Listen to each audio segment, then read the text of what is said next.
세상에 살면 살수록에 새삼 느끼는 것은 귀에 들리는 대로 믿었다가 눈에 보이는 대로 믿었다가 낭패를 보는 일을 당하게 되는 것이죠. 귀에 들리는 것이 다가 아니고 눈에 보이는 것이 다가 아니라고 하는 것입니다. 우리는 때때로 눈에 보이는 것 때문에 귀에 들리는 것 때문에 진실을 놓치는 경우가 종종 있습니다. 어떤 상황을 판단하는 일에도 때때로 사람과의 관계 속에서도 눈에 보이는 것 때문에 귀에 들리는 것 때문에 우리는 잘못된 선택을 하게 됩니다. 시간이 지나고 난 다음에 그것이 아니었구나 라고 후회하지만 이미 지난 일이라 어쩔 수 없이 가슴 아파했던 적이 있었을 것입니다. 또한 앞으로도 그런 일을 우리는 만나게 될 것입니다. 마치 메시아로 오신 예수님을 십자가에 못 박아 죽이고 난 후에 일어난 일을 보고 그제야 그들이 우리가 죽인 예수야말로 진실로 하나님의 아들이라고 고백했던 것과 같은 것입니다. 여러분도 눈에 보이는 현상 뒤에 무엇이 있을까? 들려오는 소리 뒤에 무엇이 감추어져 있을까를 깊이 생각하고 그 가운데 진실을 볼 수 있는 분별의 영이 여러분과 함께 하시기를 주님의 이름으로 축원합니다. 지난 29일 날 광주광역시에서 긴급 브리핑이 있었습니다.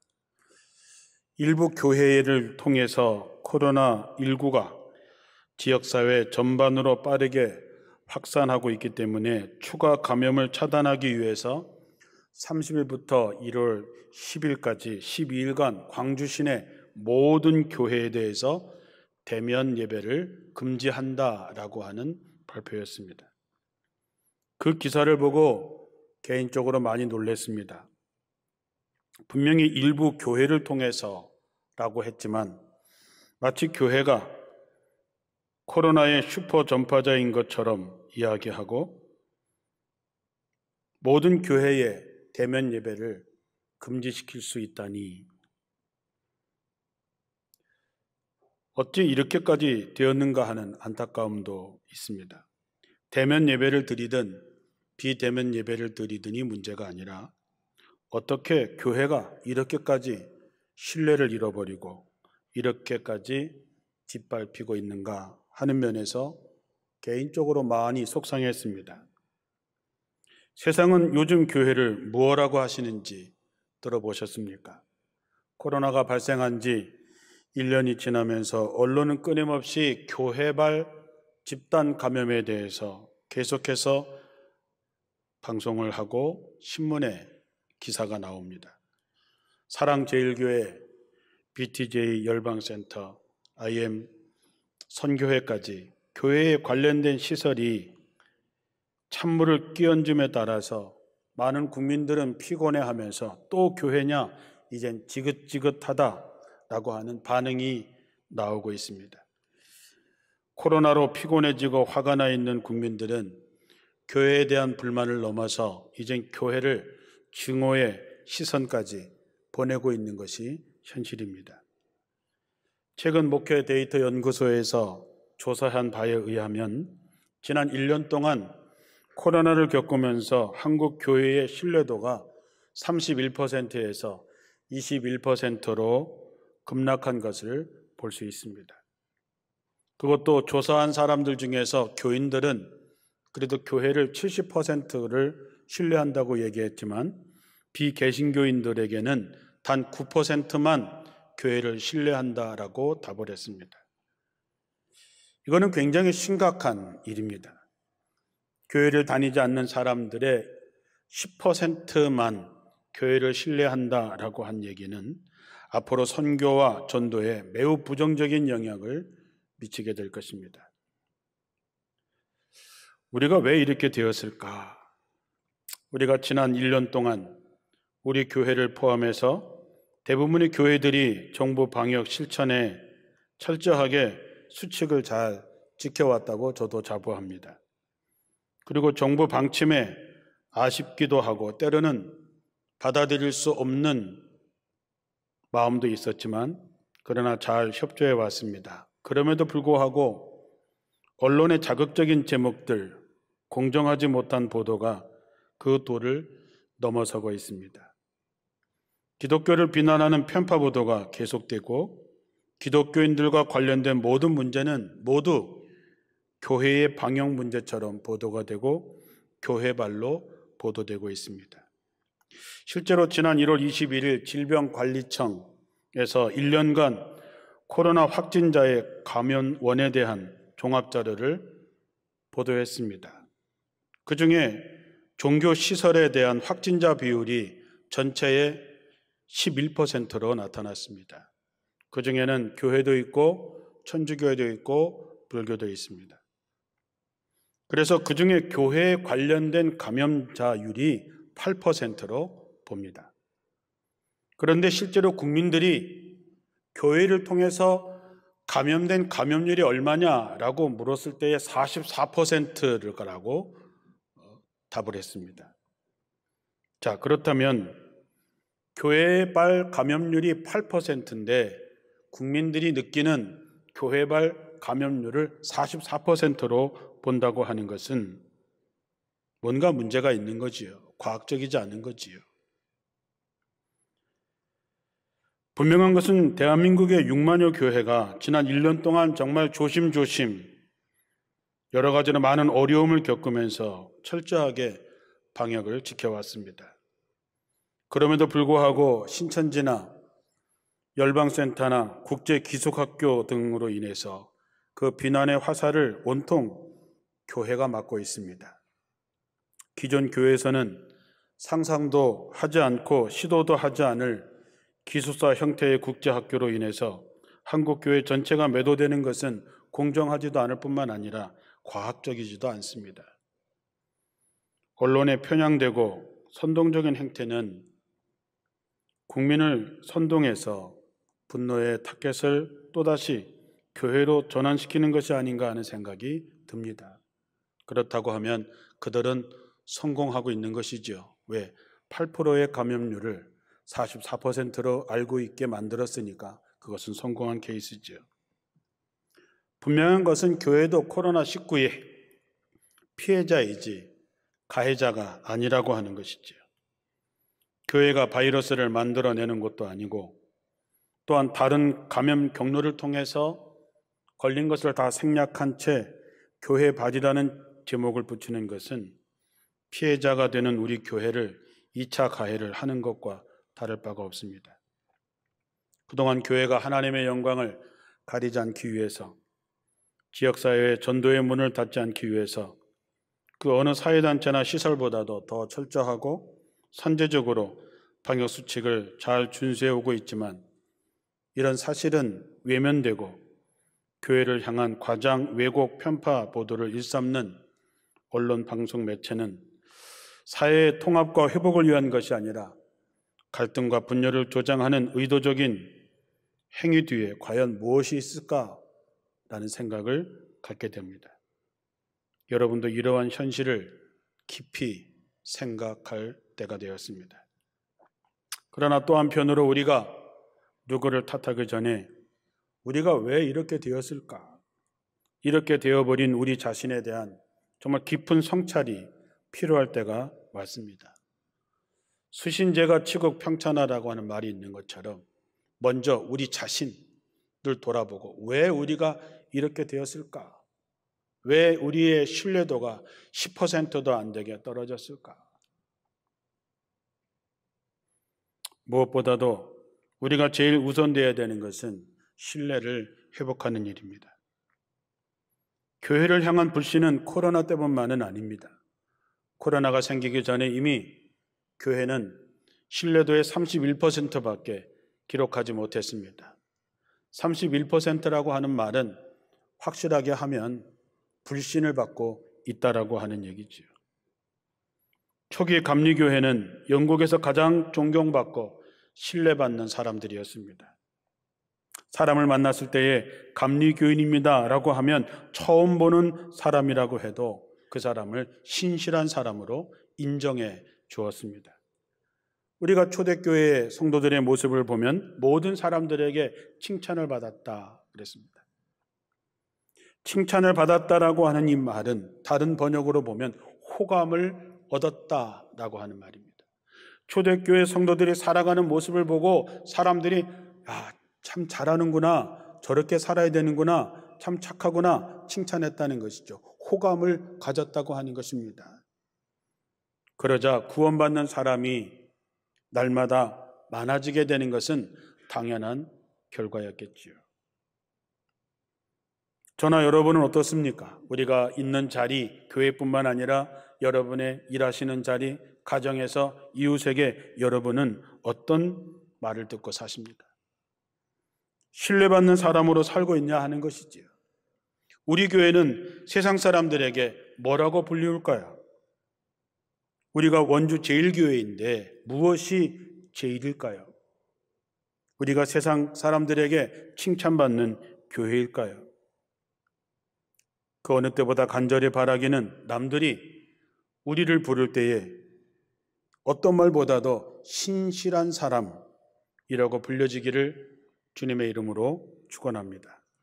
신실한 사람, 믿음의 열매를 맺으며 사는 사람, 저 사람은 말한 대로 사는 사람, 저 사람은 기도한 대로 사는 사람, 저 사람은 하나님의 말씀대로 사는 사람이라고 하는 얘기죠.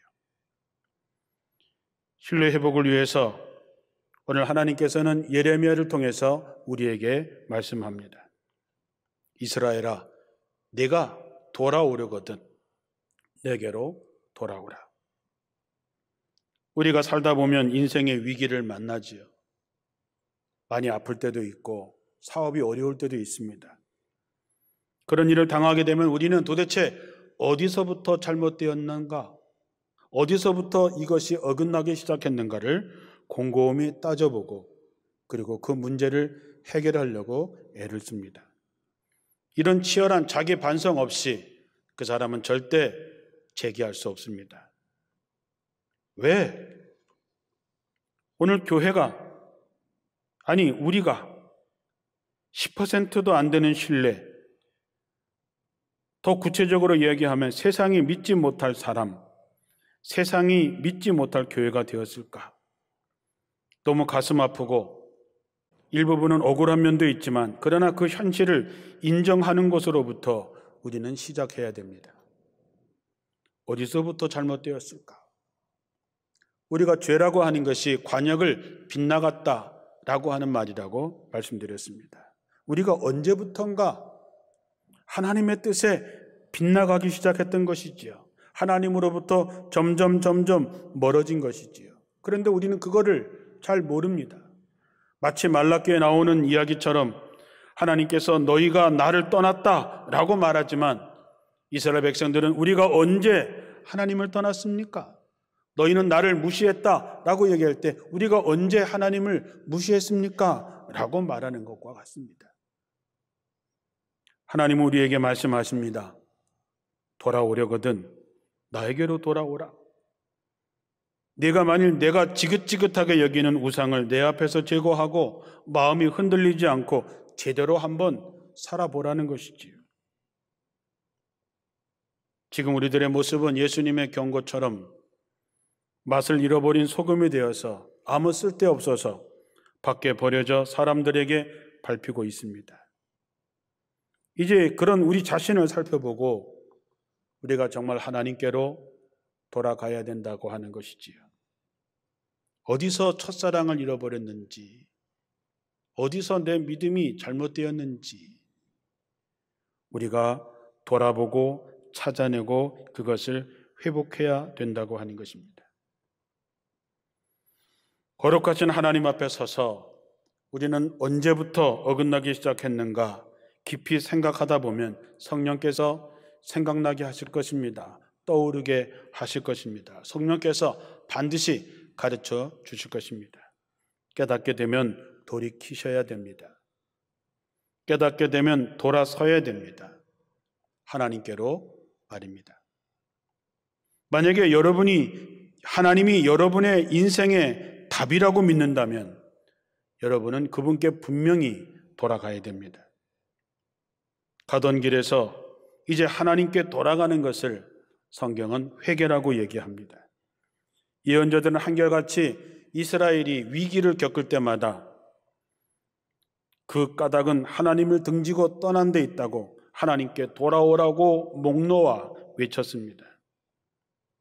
왜 하나님께서 굳이 돌아오려거든 내게로 돌아오라고 말씀하셨을까? 그것은 하나님이 정답이기 때문입니다. 하나님이 이 문제를 해결하고 하나님이 우리를 살릴 수 있는 유일한 분이기 때문입니다. 그러나 이스라엘 사람들은 잘 살고 싶었습니다. 광야에서 고생하고 힘들고 어렵게 살았던 것을 이제 정리하고 이제는 풍요롭게 잘 살고 싶었습니다. 그러다 보니까 하나님 한 분으로 부족하다고 생각하게 됩니다. 눈에 그럴듯하게 보이는 그 지역에 다산과 풍요를 상징하는 바알과 아세라를 섬기기 시작했습니다. 이런 현상은 그들뿐일까요? 하나님을 믿는 오늘날 우리에게도 여전히 반복되고 있습니다. 축복이라고 하는 이름으로 사람들의 욕망을 교회는 자극했습니다. 하나님이 그런 풍요로운 삶을 가능하다고 가르쳐 왔습니다. 다산과 풍요는 눈에 매력적으로 보이긴 하지만 우리를 진정한 삶으로 인도할 수는 없습니다. 돈이 여러분을 구하지 못합니다.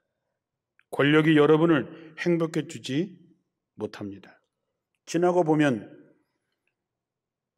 옛날에 비해서 생활이 참 풍요로워졌지만 그 어느 때보다도 우리들의 마음은 강팍해지고 궁핍해져 있습니다. 이전보다 살림살이는 한결 나아졌지만 우리들의 마음에는 여유가 없습니다. 그런 우리들에게 영적인 자유함이 사라지게 됩니다. 내가 하나님과 가까이 있는지 하나님으로부터 멀어져 있는지 알 수 있는 방법이 간단합니다. 그것은 내 영적인 삶에 기쁨과 감사가 사라졌다면, 내가 의무감으로 신앙생활하고 있다면 여러분은 하나님으로부터 어긋나 있는 것입니다. 하나님으로부터 멀어져 있는 것이죠. 하나님만을 의지하는 것이 아니라 다른 것을 의지하고 살고 있다고 하는 것이죠. 가진 것을 자랑할 수 없습니다. 잠시 후면 자랑할 가치가 없다는 것을 깨닫게 되기 때문이죠. 마치 그런 사람은 계시록에 나오는 라오디게아 교회와 같습니다. 계시록 3장 16절에 라오디게아 교회를 향해서 예수님께서 이렇게 말씀하십니다. 네가 이렇게 미지근하여 뜨겁지도 않고 차갑지도 않으니 나는 너를 내 입에서 뱉어버리겠다. 너는 풍족하여 부족한 것이 조금도 없다고 하지만 실상 내가 볼 때 너는 비참하고 불쌍하고 가난하고 눈이 멀고 벌거벗은 것을 알지 못한다. 라오디게아 교인들은 나는 풍족해서 부족한 것이 조금도 없다. 나는 부족한 것이 없다. 이렇게 자랑했지만 예수님께서 보실 때는 너는 비참하고 불쌍하고 가난하고 눈이 멀고 벌거벗었지만 그것조차도 알지 못하는 불쌍한 사람이라고 말합니다. 하나님을 떠난 사람, 가장 불쌍한 사람입니다. 더 큰 문제는 그거를 모르는 것이지요. 성경을 보면 안타깝게도 이스라엘 백성들은 민족적인 위기 앞에서 예언자들이 하나님께로 돌아오라고 목 놓아 외쳤지만 하나님께 돌아오질 않습니다. 눈에 보이는 것이 팔려서, 들려오는 곳에 팔려서 정말 살 수 있는 길을 하나님께서 말씀하셨음에도 불구하고 그들은 돌이키지 않습니다. 결국 이스라엘은 모든 것을 잃게 되지요. 성전은 무너지고 나라는 빼앗기고 모든 백성들이 다 포로로 잡혀가서 결국 나라를 잃어버립니다. 하나님은 그때마다 이스라엘 백성들에게 말씀하신 것입니다. 돌아오려거든 내게로 돌아오라. 이제 우리는 하나님께로 돌아와서 자신을 살피며 엎드릴 때가 되었습니다. 이것이 우리에게 주어진 정답입니다. 시편 127편에 보면 주님께서 집을 세우지 아니하시면 세우는 자의 수고가 헛되고 주님께서 지키지 아니하시면 파수꾼의 깨어 있음이 헛되다. 일찍이 일어나고 늦게 눕는 것, 먹고 살려고 애써 수고하는 모든 일이 다 헛된 일이다. 하나님께서 세우지 아니하시면, 하나님께서 지키지 아니하시면 모든 것은 다 헛된 것입니다. 그런데 하나님이 사랑하시는 자에게는 잠을 주신다 그랬습니다. 이 원어를 좀 더 분명하게 번역에 새 번역에 되어 있는데, 주님께서는 사랑하시는 사람에게는 그가 잠을 자는 동안에도 복을 주신다 이렇게 말씀합니다.